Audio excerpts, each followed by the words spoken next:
Sobrang excited si Juno sapagkat ito ang araw na muli silang magkikita ng mestiza niyang girlfriend na si Shaina na naninirahan na ngayon sa Japan kasama ang mga magulang nito. Mula sa airport ay masayang-masaya niyang sinalubong ang girlfriend.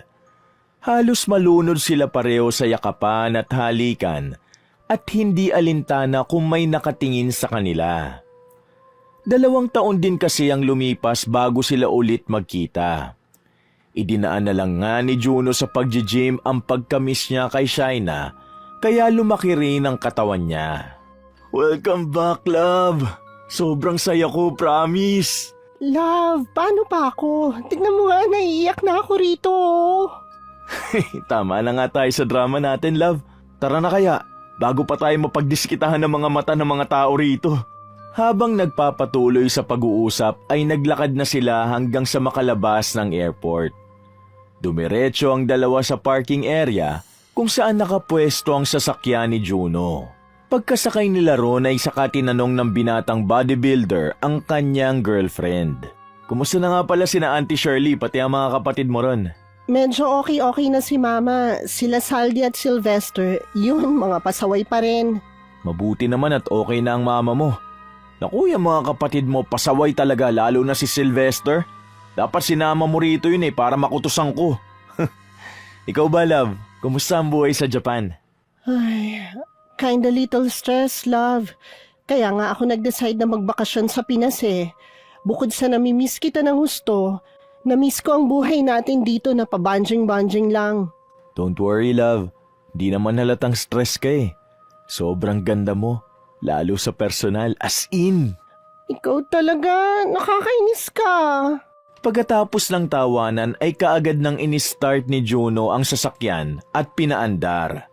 Dumaan muna sila saglit sa isang restaurant para kumain ng pananghalian kahit 3:00 na ng hapon.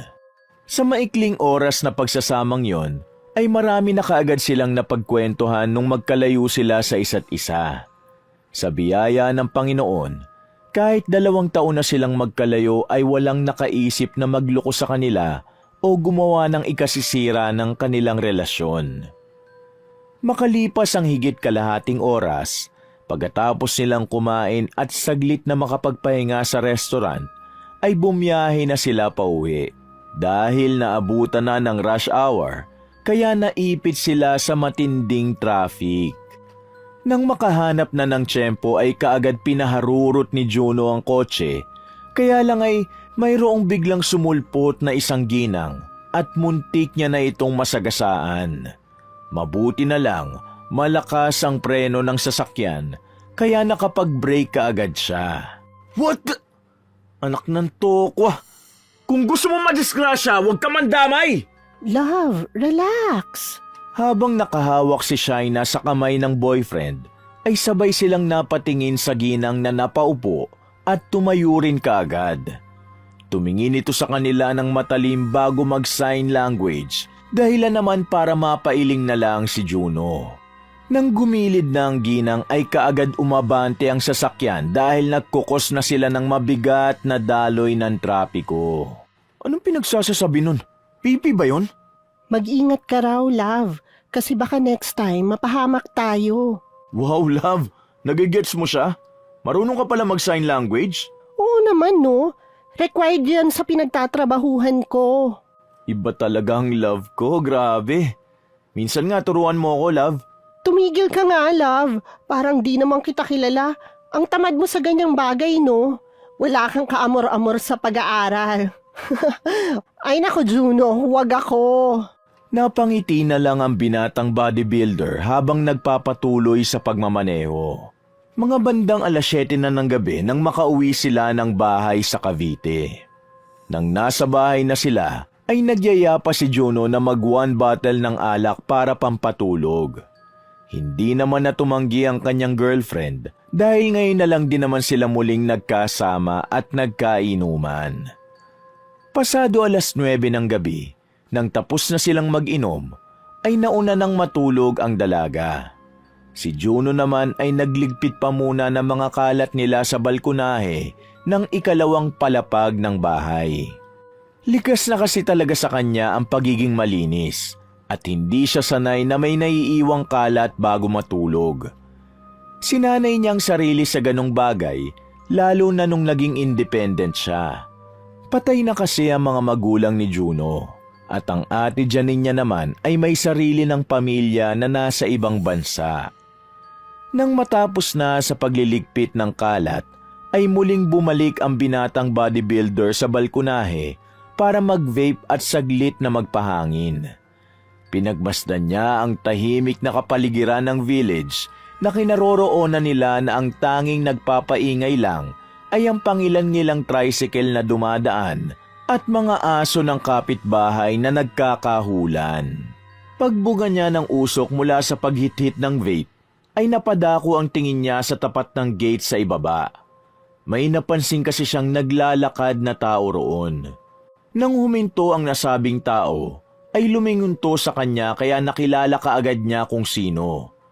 Pero gano'n na lang ang gulat niya dahil ito yung ginang na muntik na niyang mabangga sa National Highway kanina. What the... Paano siya nakapunta rito?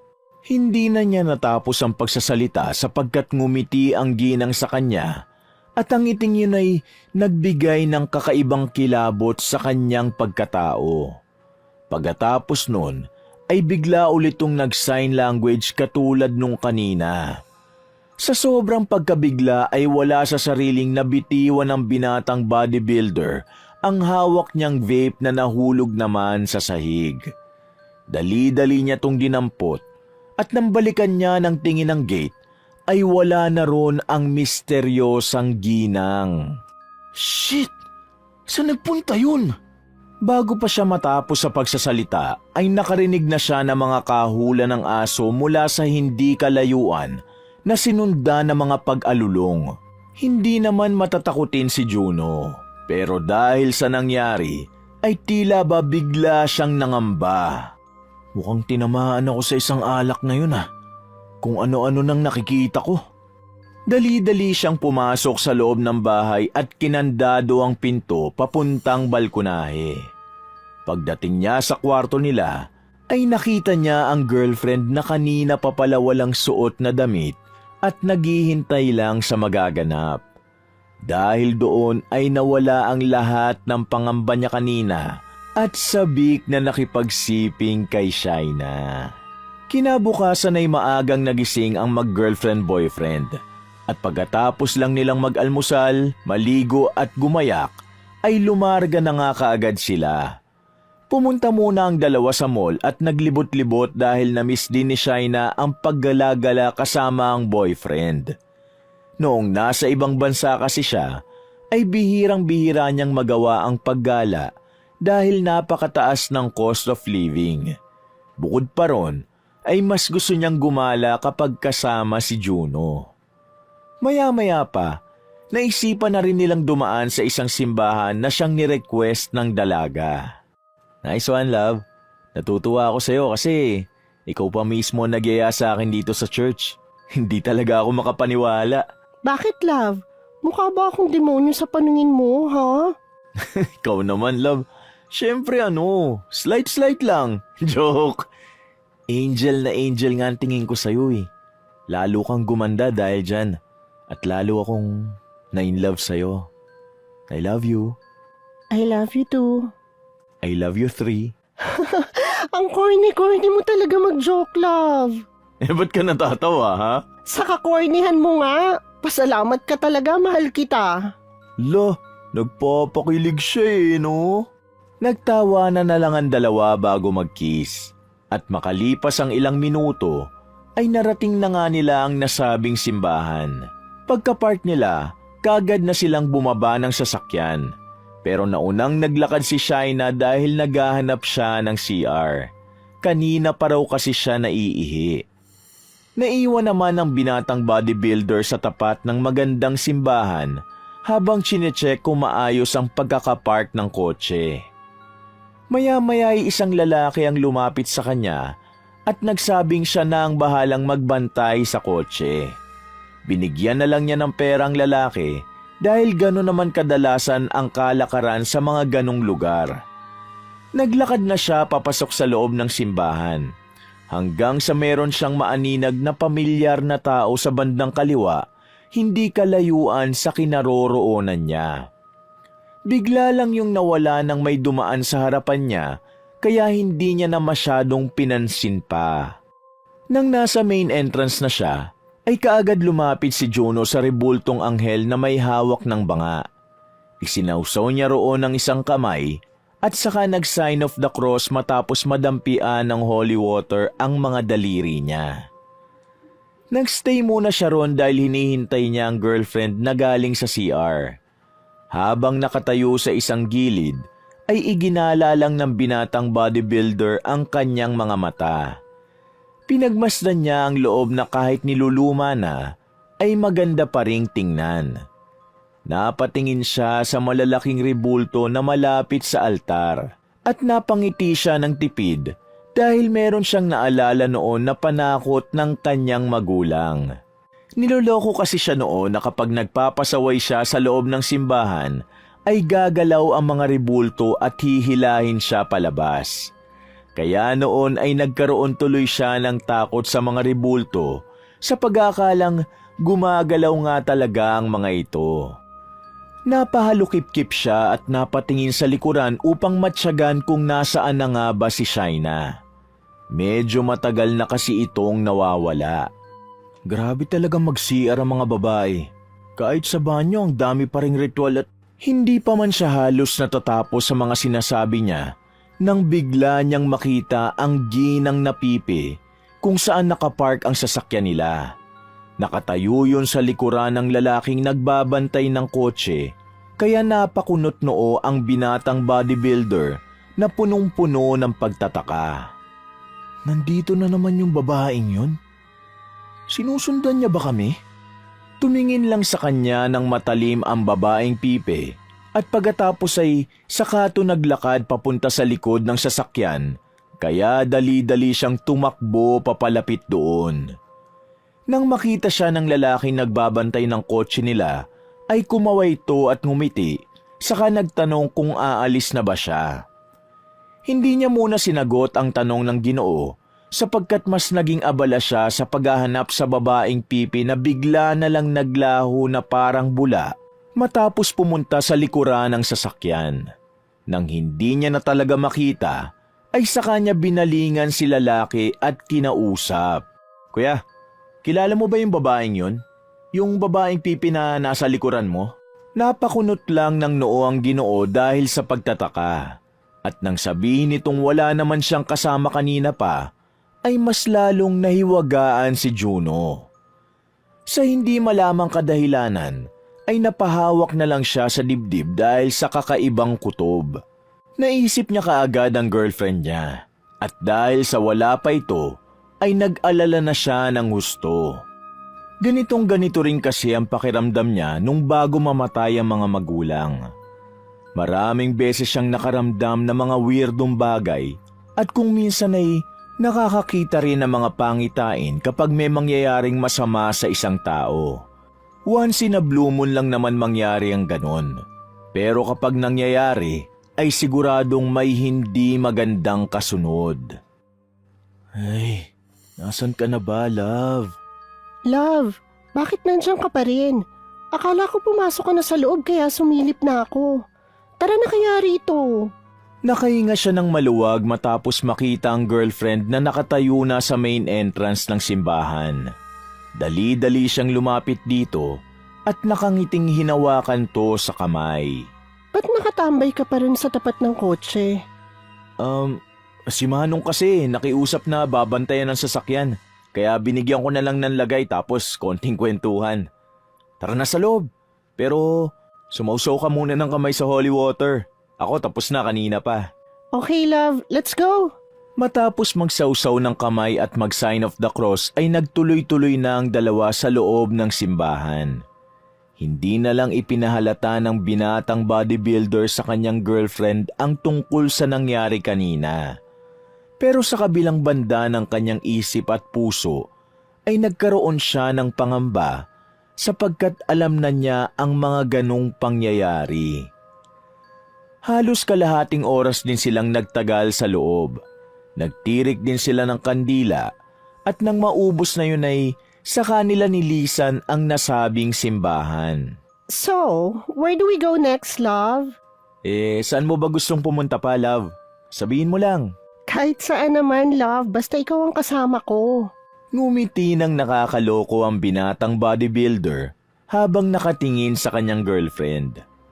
Nakuha naman kaagad ng dalaga ang gustong ipakahulugan ng kanyang boyfriend, kaya mahina niya tong hinampas sa hita. Naku love, wag dyan. Baka may magising ka dyan. Iyon talaga ang gusto kong mangyari, love Nag-check-in na nga muna sila at muling pinagsaluhan ng mainit nilang damdamin. Dala na rin ang pagkami sa isa't isa. Dahil doon ay tuluyan nang nakalimutan ng binata ang tungkol sa babaeng pipi na muling nagpakita. Pagkatapos ng ilang ulit na bakbakan, ay nagpahinga na nga muna sila. Pagkagising ay niyaya niya ang girlfriend na gumala. Inilibot nga ni Juno ang girlfriend sa mga naggagandahang lugar sa Metro Manila. At nang nakatambay na sila sa coffee shop, habang nakatingin sa labas, ay meron silang nakitang isang palaboy. Dahil doon ay muling sumagi sa isip ni Juno ang tungkol sa babaeng pipi. Alam mo ba, love? Dun sa Japan, halos lahat ng tao subsub sa trabaho. Ang dami ngang nagpapatiwakal dun Yan yung isa sa dark side ng Japan. Oh, bakit mo naman biglang naipasok yan sa usapan? Dahil dun Sabay silang napatingin sa palaboy bago ulit magsalita ang dalaga. Alam mo yun, nakakaawa na lang talaga ang mga tao Dito sa atin, masasabi kong yung mga palaboy na yan, maswerte pa rin. Love, natatandaan mo yung babaeng pipi na munti ko nang masagasaan? Ay, oo. Parang homeless din yun, no? Sa tingin mo, love? Yata. Pero kasi kanina, nakita ko ulit siya sa simbahan Feeling ko tuloy, ini-stalk niya tayo Ini-stalk? Bakit niya naman gagawin yun, love? I don't know, baka mamemera o... O baka naman type ka. Love naman, yung bibig mo nga. Napakunot ng noo ang binatang bodybuilder, sabay higop sa iced coffee. Kaya natawa lang ang kanyang girlfriend. Balak pa naman sanang sabihin ni Juno ang tungkol sa mga tila pangitain niya, pero hindi na lang niya itinuloy. Alam niya kasing nasa mood ng pakikipagbiruan ng kanyang girlfriend at baka mapagtawanan pa siya kapag binigkas niya ang tungkol sa bagay na yon. Pagsapit ng 7:00 ng gabi, sinulit na ng dalawang paggala kaya nagpunta sila sa isang sikat na bar at doon inubos ang oras. Nang medyo may tama na, mga bandang 10:30 ay nagyaya ng umuwi si Juno sapagkat nakita niyang lasing na rin si Shaina. Bumalik na sila sa hotel na pinag-check-inan at doon nga nila itinuloy ang inuman. Pero pagkapasok mismo sa loob ng hotel room, ay nanabik na naman sila sa isa't isa kaya iba na ang nangyari. Nauwi na naman sila sa pagtatalik.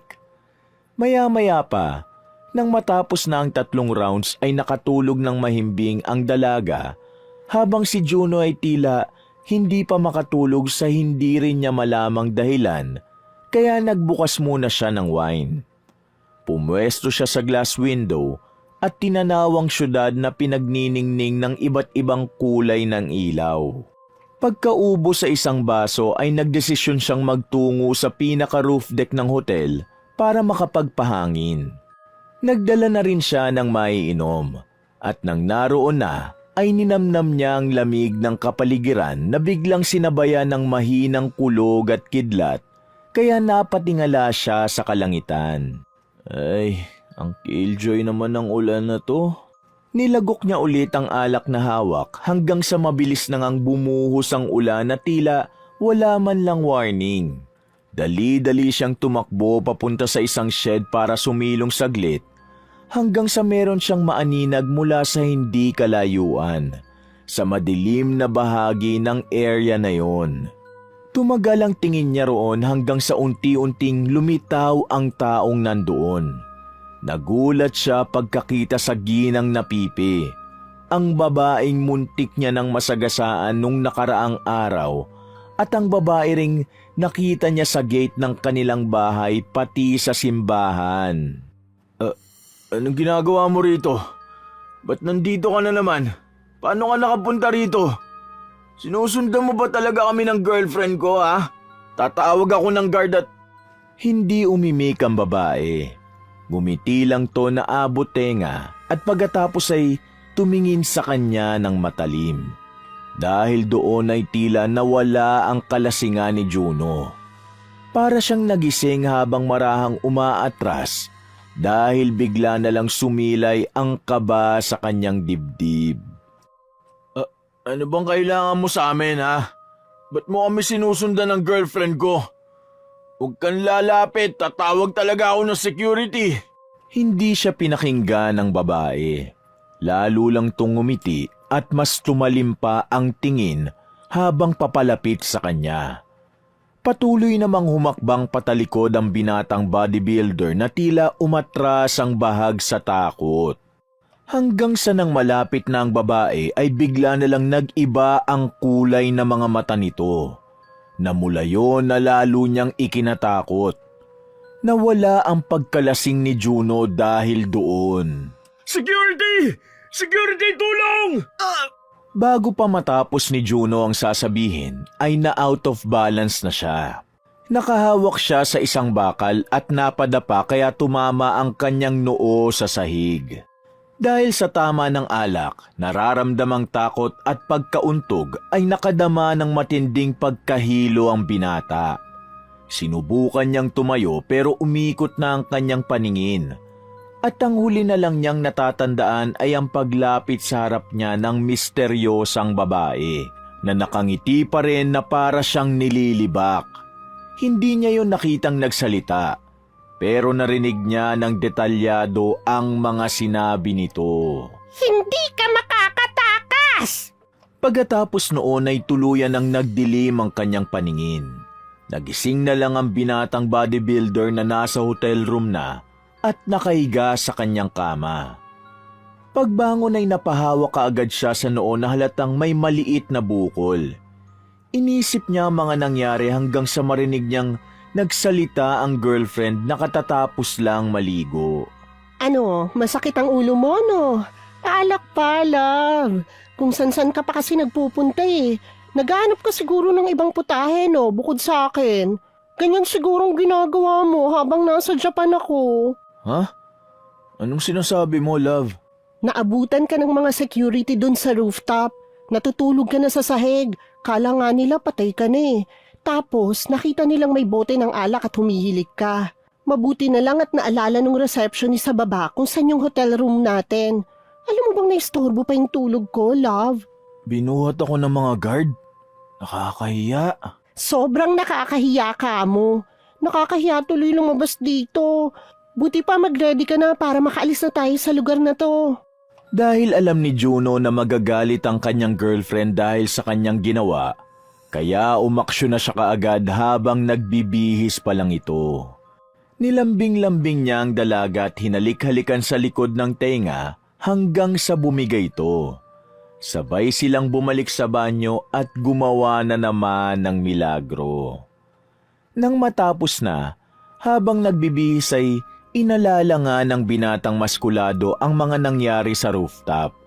Nang manumbalik sa isip niya ang lahat, ay nangilabot na lang siya ng walang dahilan. Pag-alis nila sa hotel ay naghanap na kaagad sila ng makakainang restaurant para pagsabayin ang almusal at pananghalian. Habang kumakain ay sumasagi-sagi pa rin sa isip ni Juno ang mga pangyayari, kaya hindi siya masyadong makapag-focus sa buffet. Nang mapansin niyo ni Shine ay saglitong tumigil sa pagkain at kinausap ang boyfriend. Okay ka lang ba, love? Masakit pa rin ba ang ulo mo? Gusto mo magpa-check up na tayo? Okay lang ako, love. Sa hangover lang to. Naparami ang inom ko eh. Sige, pero para makasigurado, dumaan na tayo saglit sa doktor, love. Hindi na nakipagtalo pa si Juno sa girlfriend. Pagkatapos silang kumain ay dumaan sila sa kilalang private hospital para makapagpa-check up. Wala namang nakitang masama sa pagkauntog niya. Binigyan lang din siya ng gamot at pinayuhang uminom ng maraming tubig para mawala kaagad ang hangover. Nang matapos na, dala ng pagod ay umuwi na kaagad sila ng bahay.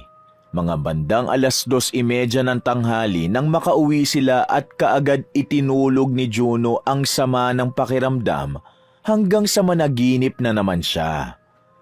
Simula sa babaeng nasagasaan niya hanggang sa tapat ng bahay nila, pati sa simbahan at sa hotel. Lahat ng mga yon ay tila ba nag-flashback sa utak ni Gino. Bigla din siyang nahulog sa tubig at nang umahon siya, ay mayroon siyang nakitang barko na dumaan sa bandang gilid. Pagkatapos nun, ay bigla na lang nag-iba ang senaryo ng kapaligiran. Namalaya na lang niya ang sariling nasa syudad na ulit siya at nasa gitna ng kalsadang abala at may mabigat na daloy ng trapiko. Nakatayo siya sa gitna noon pero hindi nasasagasaan ng mga sasakyan. Nang igala niya ang paningin ay doon niya nakita ang babaeng muntik niya ng masagasaan nung nakaraang araw. Katulad ng dati, ngumiti na naman to sa kanya. Ngiting makabuluhan na dahilan kung bakit siya unti-unting nakaramdam ng takot. Ilang saglit pa nga ay dinig na dinig niyang nagsalita to ng malakas, subalit hindi bumubuka ang bibig. Ang nakakikilabot nitong tinig ang dahilan kung bakit biglang nagtayuan ang kanyang mga balahibo. Hindi ka makakatakas! Pagkatapos sabihin niyo ng misteryosang babae, ay biglang kumulog at kumidlat. Sa isang iglap, ay napunta siya sa isang masukal na gubat at nakita sa hindi kalayuan ang babae na nag-anyong mangkukulam. Tumawa ito ng tumawa hanggang sa tuluyan ng mamuo ang takot sa pagkatao ni Juno. Mas trumipli ang takot sa kanyang dibdib nang makita niya ang iba't ibang uri ng insekto na gumagapang palapit sa kanya hanggang sa lukuban siya ng mga to. Napabalikwa siya ng bangon na sinabayan na naman ng pagkulog at pagkidlat. Pagtingin niya sa sliding window na nasa bandang kaliwa ng kanyang silid, ay nakita niyang unti-unting bumuhos ang ulan.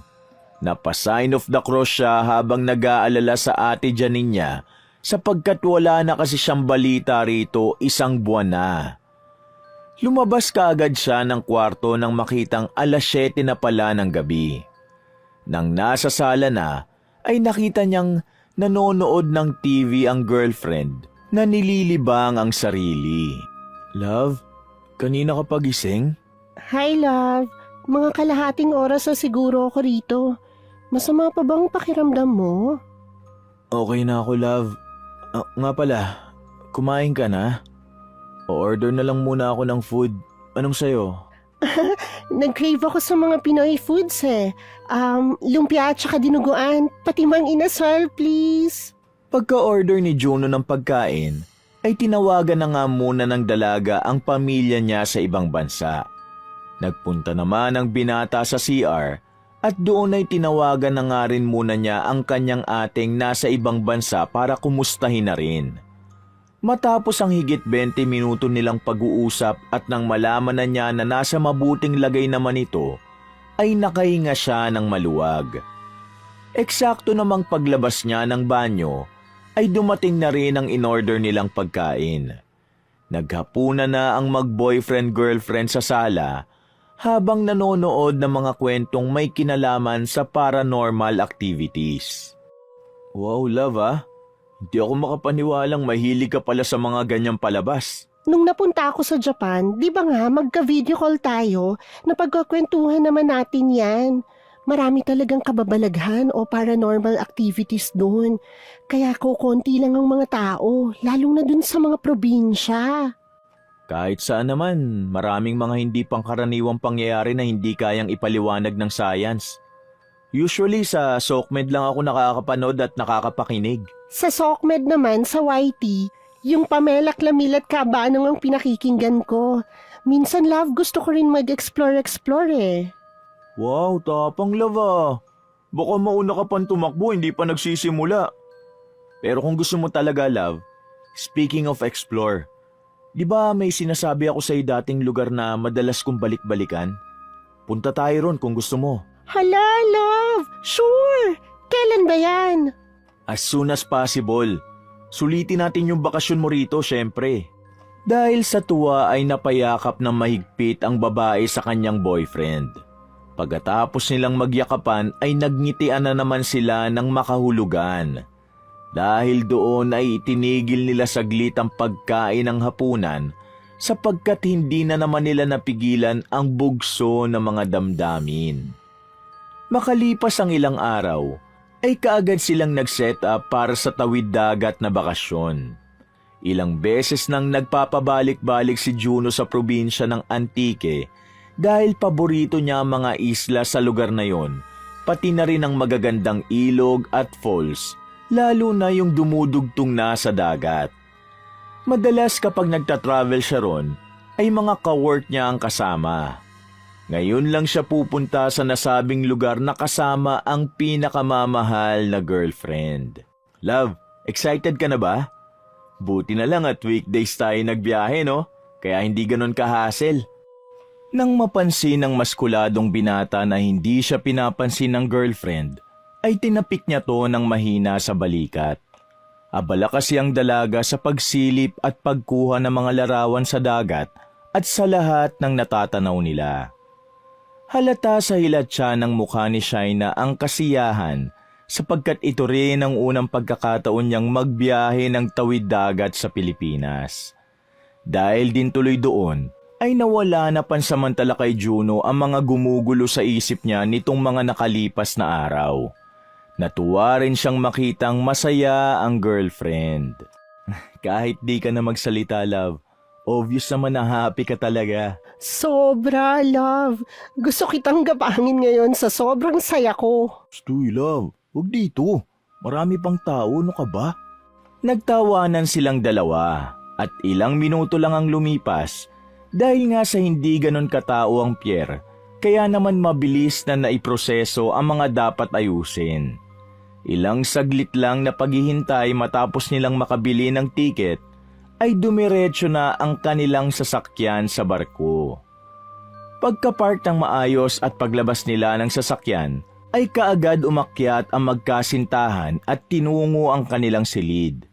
Nang makapag-ayos na ng mga gamit, ay lumabas din muna sila kaagad at humanap ng magandang pwesto kung saan kita ang mas magandang tanawin para mamaya sa kanilang pagbiyahe.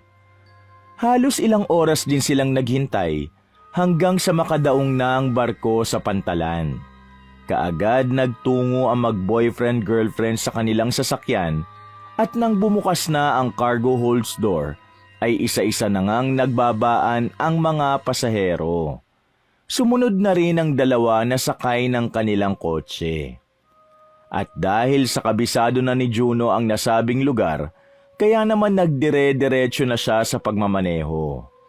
Mahaba rin ang tinahak nilang daan hanggang sa makarating sa sinasabing lumang bayan pasado 8:00 ng gabi. Ay, ang tagal ko na rin hindi nakapunta rito ah. Love, iba talagang ganda ng Pinas, no? Kaya nakakatuwa at masusulit ko ang bakasyon na to kasama ka. Ako rin, love. Masaya akong nakasama ka ulit. Bukas ng umaga, mas mamamangha ka pa kapag nakita mo magandang paligid. Ngayon, kailangan na muna natin magmadali para makapagpahinga na rin muna tayo pareho. At alam mo na, excited na si Junjun. Ako rin, love. Excited na ulit si Kifi. Hindi na tumugon si Juno doon. Napangiti na lang siya habang nakatuon ang tingin sa kalsadang dinadaanan nila. Eksaktong 8:30 ng gabi ay narating na nga nila ang bagong bayan kung saan sila maglalagi. Meron kasing nakilala roon si Juno na may pinapaupahang bahay. Pagka-park ng kanilang sasakyan, ay sinalubong kaagad sila ni Ginoong Melvin at Ginang Eva Menjola. Pagkatapos ng ilang saglit na pag-uusap, ay inasis na kaagad ang dalawa ng ginang upang ituro ang magiging silid nila. May kalawakan ng silid. May malaking kama na nakadikit sa bintana. Hindi man naka-air condition ang nasabing kwarto, ay maaliwalas naman ito sa loob at malamig dahil sa purong kawayan nito.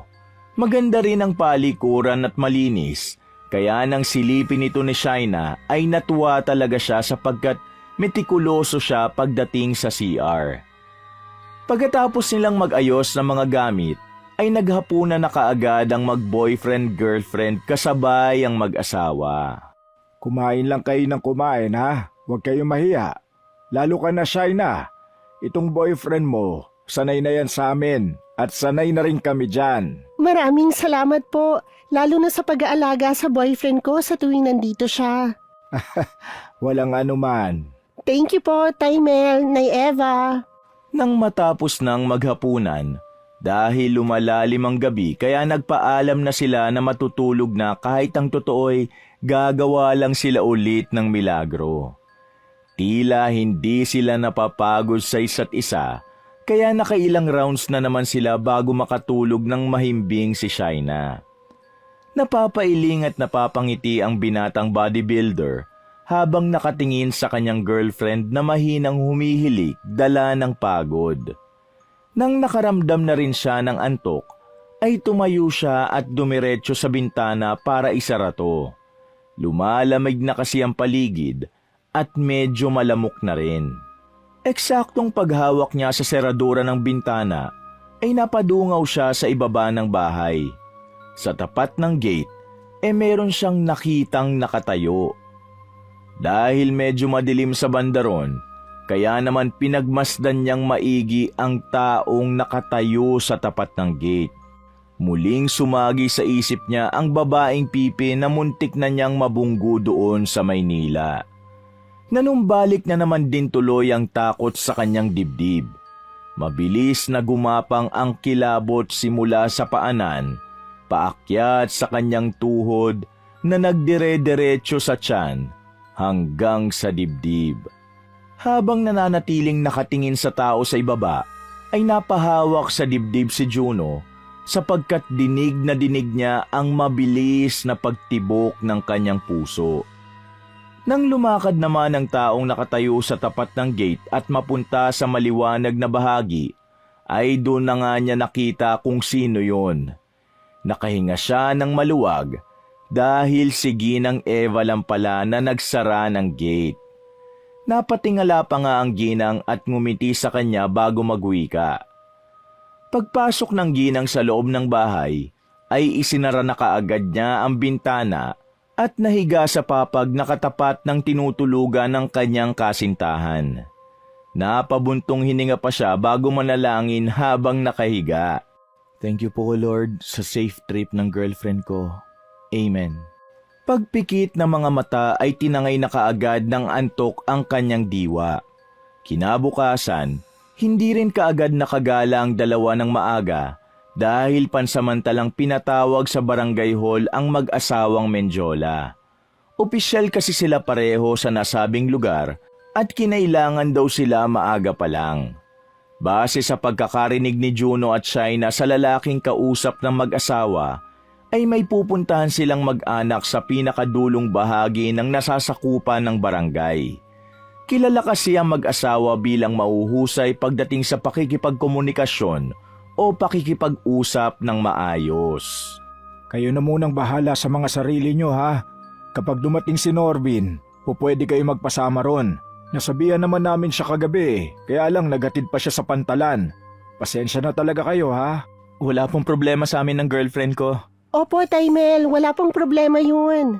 Pagkaalis ng mag-asawang Mendiola ay nagpatuloy ng mag-boyfriend-girlfriend sa pag-aalmusal.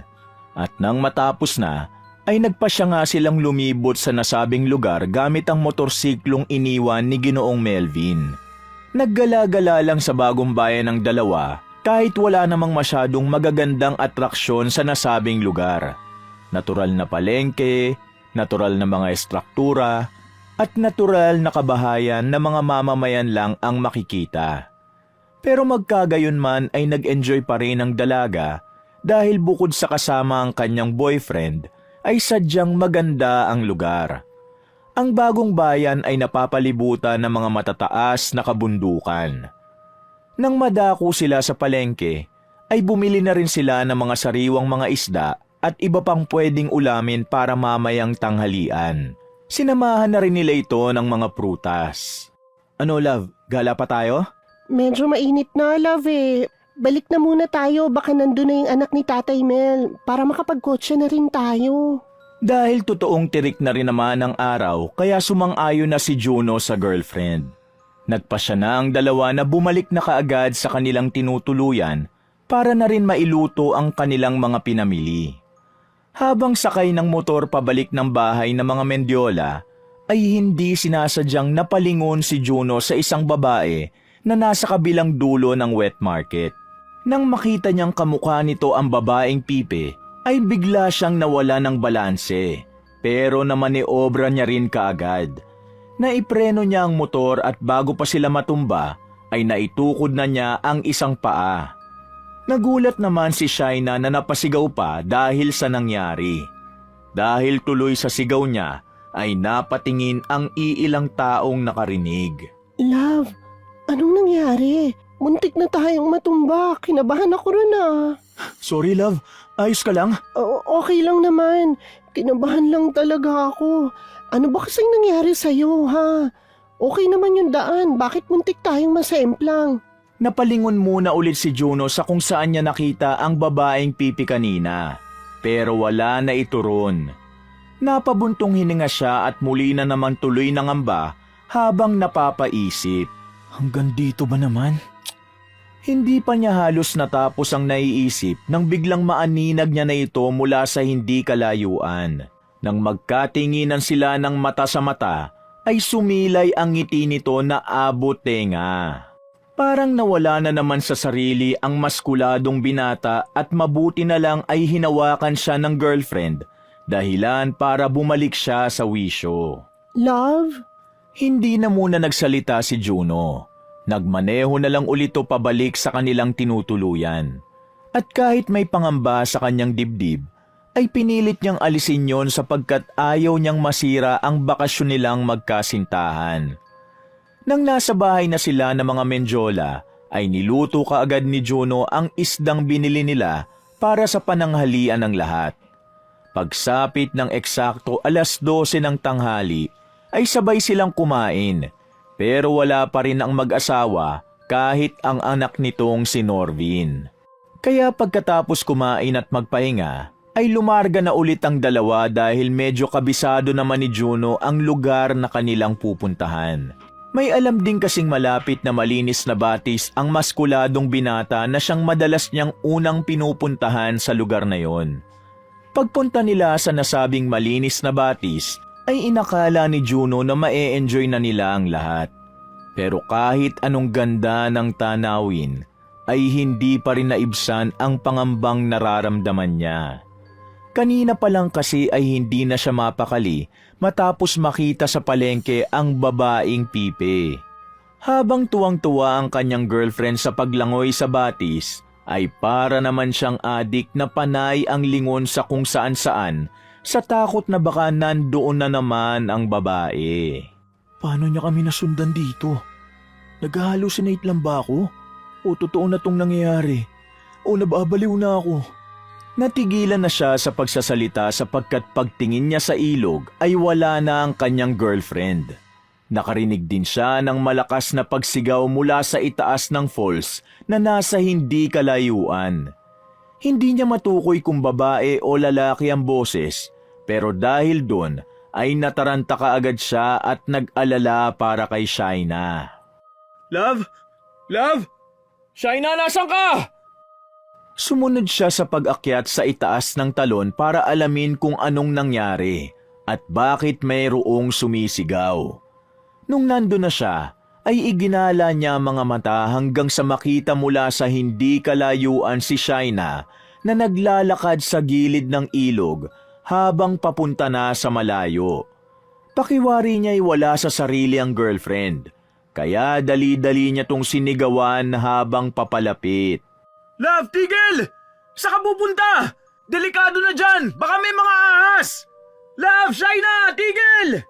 Mabuti na lang at nahabol niya kaagad ang dalaga bago pa to umakyat sa maliit pang falls. Love naman, huwag ka naman magpupunta kung saan-saan, please. Ang layo na nitong inakyat mo, oh. Buti at hindi ka nadulas. Ha? Anong malayo, love? Anong ha ka dyan? Tingnan mo kung nasa na tayo, oh. Nasa taas na tayo ng falls. Sabay nilang iginala ang mga mata at nang magkatinginan silang dalawa ay muling nagsalita ang dalaga. Love, alam ko naman kung nasan tayo. Love, ano ka ba naman? Delikado sa mga ganitong lugar.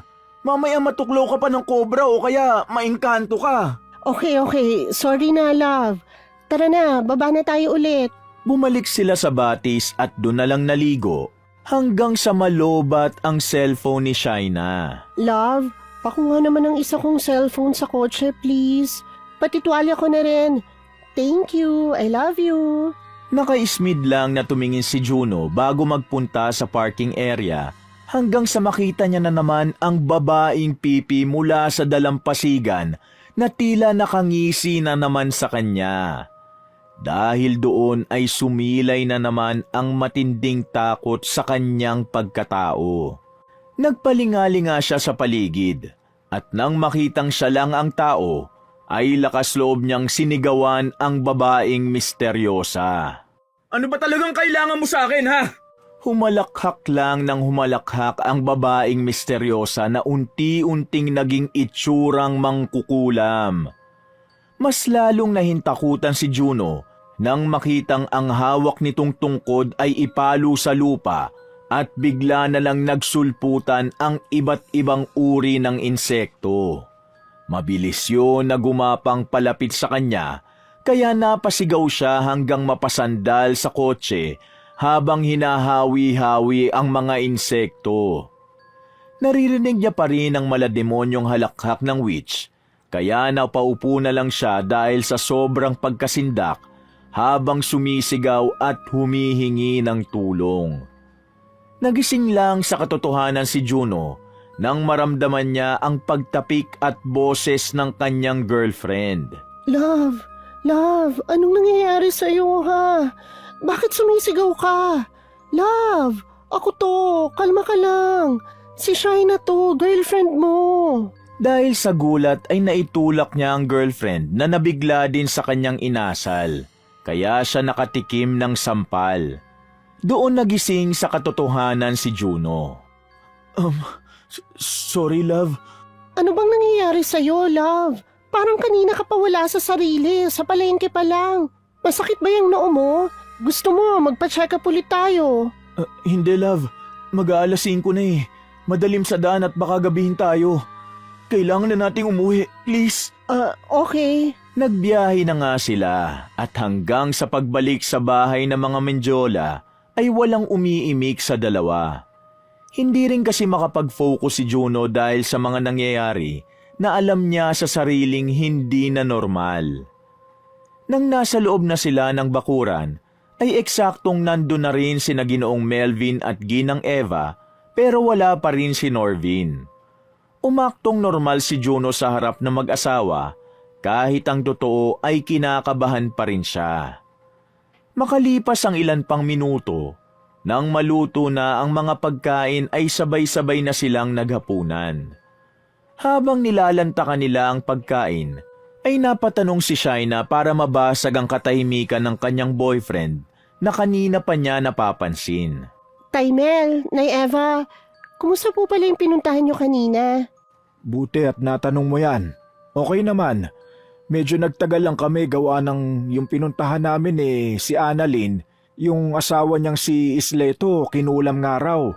Nagpatawag pa kami ng manggagamot o yung albularyo. Kinulam?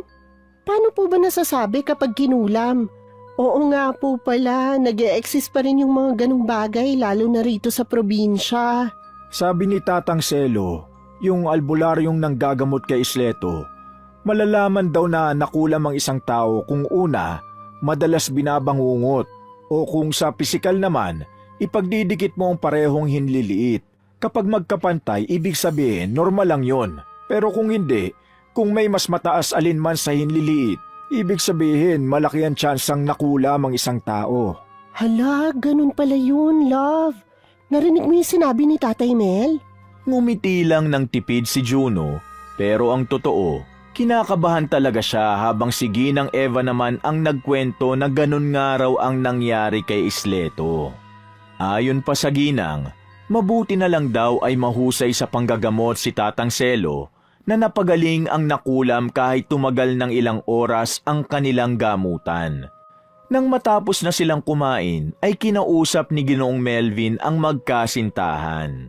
Pasensya na kayo kung di nakasama si Norvin kanina sa paggala nyo ha. Kung nandito lang yon, magyayaya ka agad yun ng inuman kay Juno. Siya nga pala, may tuba dyan. Kung gusto nyong tikman, pwede naman. Hindi pa natatapos ng Ginoo ang pagsasalita, ay dumating na nga si Norvin na nakipagkamustahan kaagad kay Juno. Ipinakilala na rin ng matipunong binata ang kanyang girlfriend. Anak, akala ko bukas ka na makakapunta eh. Sakto at dumating ka kasi pinaiinom ko ng tuba tong mga to. Sabayan mo at samahan mo sila. Naku tay, mamaya na kami magiinom. Aayain ko sana sila Juno saka si Shai na magpunta sa lumang bayan para manood ng event dun. Ay, wow! Sige, sama tayo, love. Excited ako makapanood ng mga events dito sa probinsya eh. Sure, no problem. Wala man sa mood ay napapayag na rin si Juno sapagkat ayaw niya namang sirain ang sinusulit na bakasyon ng kanyang girlfriend. Matapos magkasundo ay nagpaalam na nga ang tatlo kay Ginoong Melvin at Ginang Eva. Kaagad silang nagtungo kung saan nakapark ang kotse at sumakay doon. Si Norvin na ang nag-offer na mag-drive dahil halata sa mukha ni Juno ang pagod dahil sa stress ng pag-iisip niya sa mga kababalaghang nangyayari kanina pa. Eksaktong pagbuka sa makina ng sasakyan, mula sa passenger seat ay wala sa wisyong napatanaw ang maskuladong binata sa hindi kalayuan. Nang matamaan ng liwanag ng kotse ang madilim na harapan ng nasabing parke, ay tumambad sa paningin nilang tatlo ang malawak na palayan. Nang mapatingin si Juno roon, ay kitang-kita sa gitna ng palayan ang babaeng pipe na nakangiting abot tenga habang ang tingin ay napakatalim. Dahil doon ay nangilabot na naman siya ng husto. Ang kilabot na yon ay mabilis na gumapang sa buo niyang pagkatao, kaya napahawak siya ng mahigpit sa kamay ng kanyang girlfriend na napatingin sa kanya. Nagtaka si Shaina nang makitang tila namumutla at takot na takot ang kanyang boyfriend habang nakatingin sa iniilawang palayan. Love, okay ka lang? Bago pa natapos ng dalaga ang sinasabi ay biglang namatay ang makina kaya muling dumilim ang paligid. Nang muling gumana ang makina at lumiwanag ang paligid, pagtingin ni Juno sa palayan ay wala na ron ang kinatatakutang babae. Muli siyang napahawak ng mahigpit sa kamay ng kanyang girlfriend. Love, sure kang ayos ka lang ah. Kung gusto mo, wag na tayong pumunta para makapagpahinga ka na lang. Okay lang love, tara na Norvin. Nang marinig yun ng morenong binata ay minaniobra na niya ang sasakyan at tinungo ang kabilang bayan kung saan sila nanonood ng nasabing event. Ilang minuto pagdating sa nasabing lugar ay kitang-kita ang saya sa mukha ni Shaina dahil kahit sa payak at simple lang ang pagdaraos sa maliit na bayan ay masaya naman ang mga tao. Nang makita naman ni Juno ang tuwa sa mukha ng kanyang girlfriend, kahit papano'y nabawasan ang pangambang nararamdaman niya. Nag-focus na lang siya sa pagpapasaya kay Shaina. Love, thank you so much ha. Pati sa'yo, Kuya Norvin. Nakakatuwa palang party-party rito sa probinsya. Buhay na buhay. Ang sasaya ng mga tao.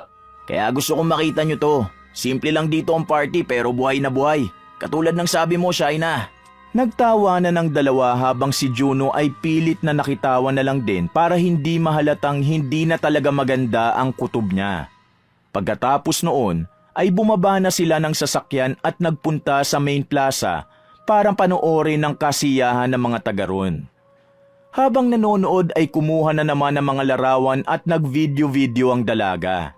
Na-enjoy niya talaga ang party kahit napakasimple lang para sa iba ang nagaganap.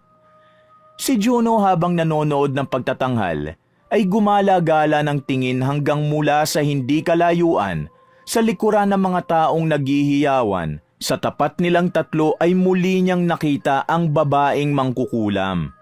Sa pagkakataong to ay hindi na nakangiti ang babae, kaya mas lalo siyang nahintakutan. At pagkatapos noon ay isang boses ang kanyang narinig na dumampi at bumulong sa kanyang tenga na parang nagpalipad sa hangin. Hindi ka makakatakas! Paglingon niya sa babae ay naglalakad na tupalayo kaya kaagad siyang nagtungo kung saan sila nagpark ng sasakyan. Hindi na napigilan ng maskuladong binata ang sarili at kahit pinamumugaran na ng takot ang kanyang dibdib ay lakas loob niya pa ring tinawag ang misteryosang babae. Parang awa mo na kung sino ka man. Tigilan mo na ako. Anong bang kailangan mo sa akin ha? Biglang umihip ang hangin at nang dumampito sa kanyang balat, ay napayakap siya sa sarili dahil sa kakaibang lamig na hatid nito. At maya-maya pa ay nakarinig na naman siya ng tila bulong ng dyablo, kaya nanlaki ang kanyang mga mata dahil sa matinding takot. Hinding-hindi ka makakatakas! Sinundan niyo ng nakakakilabot na halakhak ng isang mangkukulam. Nagpatuloy ang halakhak ng mangkukulam na tila siya lang ang nakaririnig kaya naglibot-libot siya ng tingin hanggang sa makita niya sina Shaina at Norvin na tumatakbo palapit sa kanya kasabay ng ingay ng ulan na unti-unting lumalakas. Nang maunawaan niya na unti-unti nang bumubuhos ang ulan, ay dumiretso kaagad siya sa sasakyan nila at pumasok kasunod sina Shaina at Norvin. Kung kailan nag-e-enjoy na sa panonood saka naman bumuhos tong ulan. Panira talaga. Gabi-gabi na lang simula noong nakaraang araw panay na ang ulan ah. Papasok na talaga ang tag-ulan. Love, bakit nauna kang bumalik dito? Okay ka lang ba? Oo naman, ayos lang ako. May kukunin lang sana. Tol, umuwi na lang tayo tapos inumin natin yung tuba. Tumango na lang si Juno sapagkat wala pa rin siya sa sariling wisyo dahil sa walang kaalam-alam ang dalawa sa kung anong nangyayari sa kanya. Pag-uwi nilang tatlo ay nakahanda na ang alak na tuba. Nagpaalam na rin ang mag-asawang Mendiola na matutulog na sila kaya nagsimula na ang tatlo na mag-inuman. Plano sanang tumanggi ni Juno kaya lang ay hindi na niya nagawa dahil sa pagpipilit ni Norvin. Isa pa ay gusto ring matikman ni Shaina kung anong lasa ng tuba. 12:00 ng hating gabi pero hindi pa rin tapos ang inuman. Tila hindi pa rin kasi tinatamaan ng tuba si Juno sapagkat paulit-ulit na naglalaro sa utak niya ang mahiwagang babae. Sa hindi malamang kadahilanan ay bigla na lang niyang naisip ang sinabi kagabi ni Ginoong Melvin. Sabi ni Tatang Selo, yung albularyong nanggamot kay Isleto, malalaman daw na nakulam ang isang tao kung una, madalas binabangungot ang isang tao o kung sa pisikal naman, ipagdidikit mo ang parehong hinliliit at kapag magkapantay, ibig sabihin, normal lang yon pero kung hindi, kung may mas mataas alinman sa hinliliit, ibig sabihin, malaki ang tsansang nakulam ang isang tao. Kaya habang nakaharap sa kanyang girlfriend na nag-e-enjoy sa pakikipag-usap kay Norvin, ay bigla siyang napabulong sa sarili. Hindi kaya nakulam na ako? Kaagad niyang ipinagdikit ang mga hinliliit at nang makitang nakapantay ang mga to, ay nakahinga siya ng maluwag. Nang mapansin naman siya ni Norvin, ay kaagad itong lumapit at inabutan siya ng tagay na tuba. Pasado 1:00 ng madaling araw, tapos na silang mag-inom. Sabay na umakyat ang mag-boyfriend sa kwarto at pagpasok pa lang nila, pagkalak ng pinto ay tila hayok na naman sila sa pagnanasa. Kapwa wala na silang saplot at nagsimula na sa kanilang kamunduhan nang makarinig si Juno ng boses. Boses ng naninindak na mangkukulam. Ito na ang oras! Eksaktong pagkasabi nun ay napatingin ang maskuladong binata sa kanyang girlfriend na biglang napahawak sa tiyan. Love, parang biglang sumakit ang tiyan ko. Love, ano nangyari? Wait lang, kukuha ko ng tubig. Baka naparami ang inom mo ng tuba. Sige, love. Pakibilis. Kasi yung sakit talaga ng tiyan ko eh. Parang kumukulong na ewan. Hindi na nagsalita si Juno. Dali-dali itong lumabas ng kwarto at nagtungo sa kusina. Kumuha siya ng malaking mug at nilagyan to ng mainit na tubig, pero kalahating baso lang. Pagkatapos ay sinalinan niya rin ng warm water para maging maligamgam ang inumin. Nag-aatubili siyang bumalik sa kwarto, subalit nang nasa pintuan na, ay gano'n na lang ang gulat niya dahil puno na ng pulang butlig-butlig si Shaina. Dahil doon ay muntik niya pang mabitawan ang tasang hawak. Bigla rin tuloy nawala ang kanyang kalasingan sapagkat ang lalaki ng mga pulang butlig-butlig na parang may kung anong laman sa loob. Love, nasa na yung tubig? Painom, ang sakit pa rin ng tiyan ko eh. Ang kati-kati ng katawan ko. Hindi kaya na-allergy ka sa ininom natin? Hindi ko alam eh. Ang sakit talaga at saka sobrang kati. Kaagad niyang pinainom ng maligamgam na tubig ang dalaga, pero maya-maya lang ay bigla naman tong sumuka. Doon na lalong kinabahan si Juno sapagkat kasabay ng pagsuka ng kanyang girlfriend ay kitang-kita niya kung paanong ang mga mapupulang butlig nito ay unti-unting lumobo. Napansin niya ring parang may kung anong kumikislot-kislot mula sa loob nito, kaya napaatras siya at naisip ang isang bagay. Dahil doon ay kinuha niya ang kamay ng girlfriend at pinagdikit ang mga hinliliit nito. Ganun na lang ang pagkagimbal niya nang makitang hindi ito pantay. Tila ba nilukuban ng matinding takot si Juno kasabay ng paglingon niya sa bintana matapos may maramdamang kung ano ron. Dahan-dahan at takot na takot siyang lumapit doon. At pagsilip sa labas ay nakita na nga niya ang misteryosang babae na nakangiti habang hawak ang tungkod nito. Wala ka nang takas sa akin, babaeng mistisa! Doon na nga naunawaan ni Juno na hindi pala talaga siya ang target ng mangkukulam, kundi ang kanyang girlfriend. Nang ihampas nito ang tungkod sa lupa, ay bigla na lang nagsisigaw si Shaina at naglulupasay na parabang bulating binudbura ng asin. Pagkakita naman doon ni Juno, ay nag-alala siya para kay Shaina, kaya kaagad siyang lumabas ng kwarto at kinatok ang mag-asawang Menjola. Taimel! Nay Eva!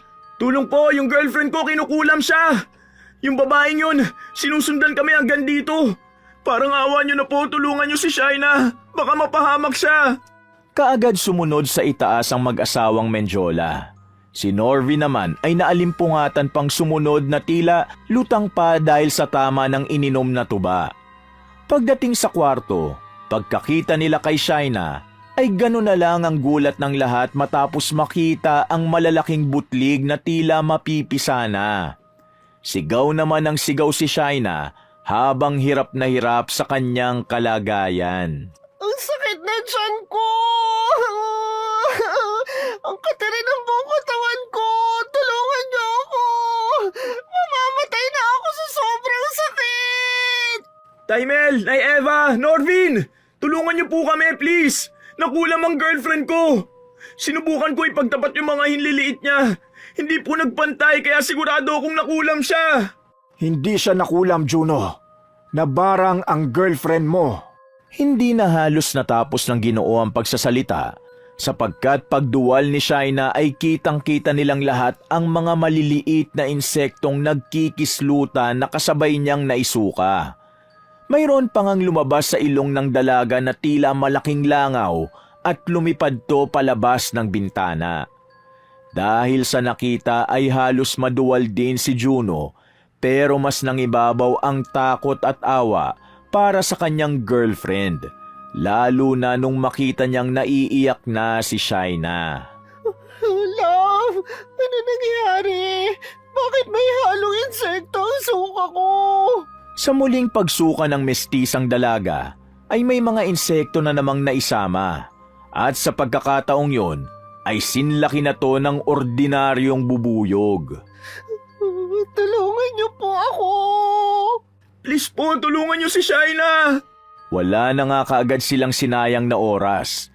Ibinalot nila sa makapal na kumot ang dalaga at isinakay sa kotse. Sa kalaliman ng hating gabi, ay tinungo nila ang bahay at kinaroroonan ni Tatang Selo, ang kilalang manggagamot o albularyo sa kanilang lugar.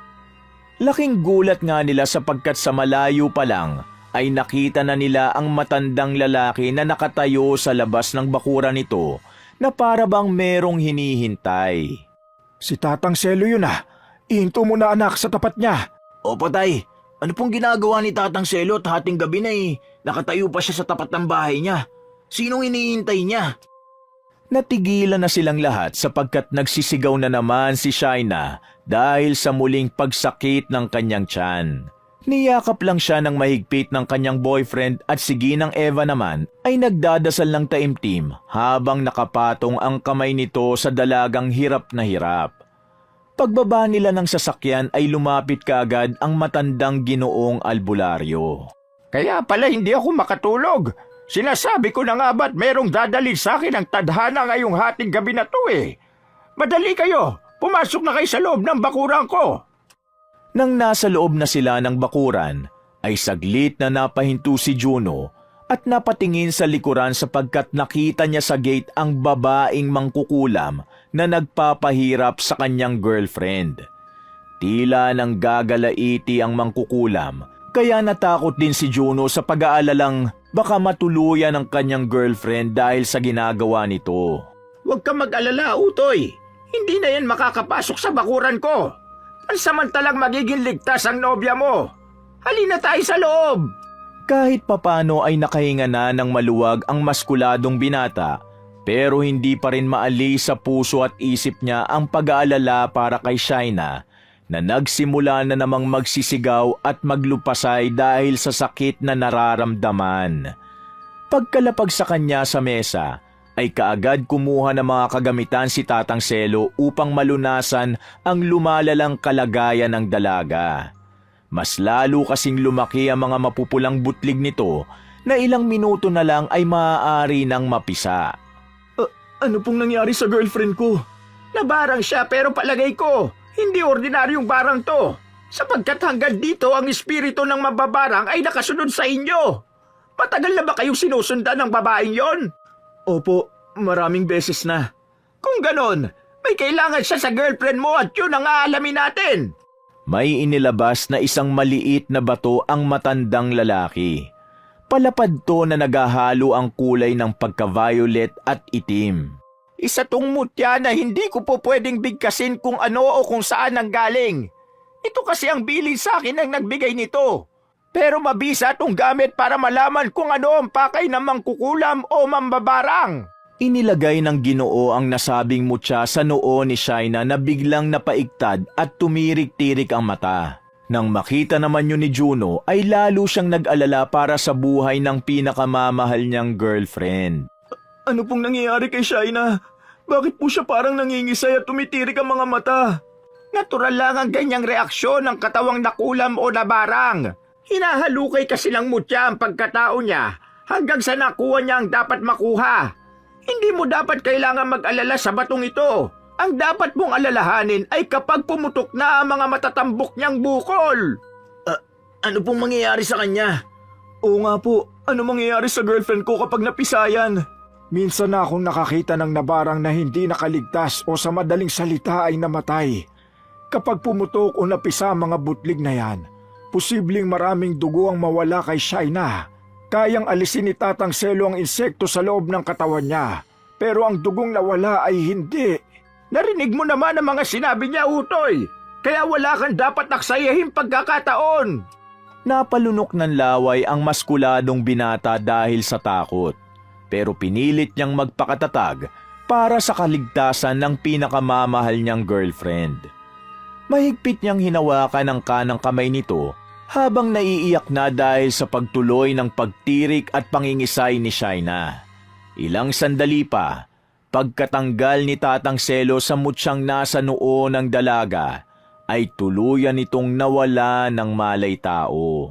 Huwag ka mag-alala, ligtas pa rin ang lagay ng nobya mo. Pagkatapos sabihin niyo ng matandang albularyo, ay hinawakan nito ng mahigpit ang mutya at saka pumikit. Doon nga ay sa isang nagsiksikan sa utak niya ang mga pangyayari kung paano nagsimula sa pambabarang kay Shaina ang misteryosang babaeng Pipe. Ang gumawa nito sa kanya ay ang babaeng mahilig mambarang ng mga mestisang kababaihan. Ginagawa niya to hindi lang para kunin ang kanilang ganda, kundi para makapaghiganti na rin. Makapaghiganti? Wala namang ginawa sa kanyang girlfriend ko ah. Malamang naghihiganti siya dahil muntik ko na siyang masagasaan noon. Bakit pati si Shaina dinadamay niya? Ako na lang po sana ang ginawa niya ng masama. Ako na lang sana ang binarang niya para hindi na nahihirapan ang girlfriend ko. Yung nangyari na muntik na siyang masagasaan ay planado lahat. Gustong makapaghiganti ng mambabarang sa mga katulad ng nobya mong mestisa sapagkat ipinagpalit siya ng kanyang nobyo sa isang mestisahing babae. Hindi na nagawang makasagot pa ni Juno sapagkat biglang dumilat si Shaina at nahihirapang napahawak sa tiyan nitong nananakit na naman. Nang mapalingon silang lahat doon, ay kitang-kita nila kung paano tila merong mga kung anong kumikislot-kislot sa loob ng tiyan ng dalaga. Ganun na lang ang gulat nilang lahat, lalo na si Juno at Norvin. May gumagalaw po sa tiyan niya. Naglupasay na naman ang dalaga na pagkalaon ay biglang sumuka. Ganun na lang ang pagkakatakot nila nang makita ang nangingitim nitong suka na may mga mamasa-masang insekto na nagkikislutan.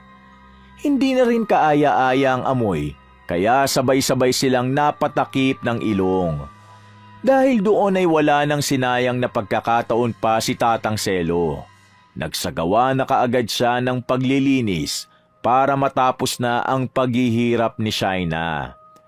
Inilapag niya ulit ang mutya sa noo ng dalaga, dahilan para tumirik na naman ang mga mata nito na parang inaatake ng epilepsy. Hindi lang doon natapos ang kanyang ginagawa. Bumulong din siya ng mga salitang walang nakakaunawa sa mga kasama niya maliban sa kanya. Habang binibigkas na palakas ng palakas ang mga salita, ay mas lalong tumitindi ang kilabot na nararamdaman ng lahat. Napayakap pa sa sarili si Juno habang hindi maipinta ang kanyang mukha. Hindi na rin kasi alam ng maskuladong binata ang mararamdaman habang nahihirapan ang kanyang girlfriend. Pumikit na lang siya habang hawak-hawak ang kamay ni Shaina. Nagdasal siya ng taimtim sa Panginoon upang mabigyan ng pagkakataon ang kanyang girlfriend na mabuhay. Lord, ikaw na pong bahala. Sa'yo ko na po'y pinagkakatiwala ang lahat. Alam ko pong gagamitin mo si Tatang Selo para gumaling ang girlfriend ko. Natigilan ang lahat nang biglang malakas na nagsalita si Tatang Selo. Ikaw, mambabarang! Bibigyan kita ng pagkakataon! Lubayan mo ang babaeng to at matatakasan mo ang parusa ng mutyang hawak ko! Wala man silang nakikita pero dinig na dinig nila ang nanggagalaiting tinig ng mangkukulam mula sa kung saan-saang parte ng bahay. Kung ano-anong salita, mura at sumpa ang mga binibigkas nito, kaya nagalit na ng tuluyan ang matandang albularyo. Dahil sa nagmamatigas ka, wala kong pagpipilian kundi ang parusahan ka! Humangi ng malakas at nang dumampi ang mga to sa kanilang balat, ay nagkanya-kanya sila ng pagyakap sa sarili. Mas bumigat din ang presensya sa paligid, kaya mas lalong napadasal sa Panginoon si Juno, habang si Tatang Selo naman ay tinapos na ang lahat. Ophelia! Ang mambabarang na tumatarget sa mga mestisa! Ibinabalik ko sa iyo ang sumpa ng 10 ulit! Kung paano mo pinahirapan ang iyong mga biktima, ay higit pa riyan ang mararanasan mo pero hindi ka mataya na magiging sagot dahil kahit hilingin mo yon ay ipagkakait sa iyo. Nagbanggit pa ng mga salitang pang-orasyon ng matandang lalaki hanggang sa makita nila kung paanong nangisay-ngisay si Shaina habang unti-unting nawawala ang mga mapipisana nitong mga butlig sa katawan. Nang tuluyang maglaho ang mga yon, ay nakarinig sila ng malakas na boses ng isang babaeng galit na bigla na lang ding naglaho sa isang iglap. Pagkadilat ng mga mata ni Shaina ay naiiyak siyang niyakap ng boyfriend habang wala siyang ideya sa mga nangyayari. Anong nangyari, ha, love? Nasaan tayo? Nakaligtas sa barang ang mestisang dalaga habang ang gumawa naman nito sa kanya ay dumanas ng matinding pagdurusa. At katulad ng sinabi ni Tatang Selo, kahit hiniling ni Ofelia ang kamatayan, ay hindi kaagad sa kanya ito ibibigay. 5 taon pa bago siya tuluyang mamatay. Wakas! Mga kapatid, naiibigan niyo ba ang ating kwento? Maraming salamat ha. Kung hilig niyo rin ang mga kwentong pag-ibig, pakisuportahan naman ang isa ko pang channel, ang Mr. Love Tagalog Story. At pakicomment na rin kung taga saan kayo, para naman alam ko kung hanggang saan umaabot ang mga kwento ko. Salamat uli!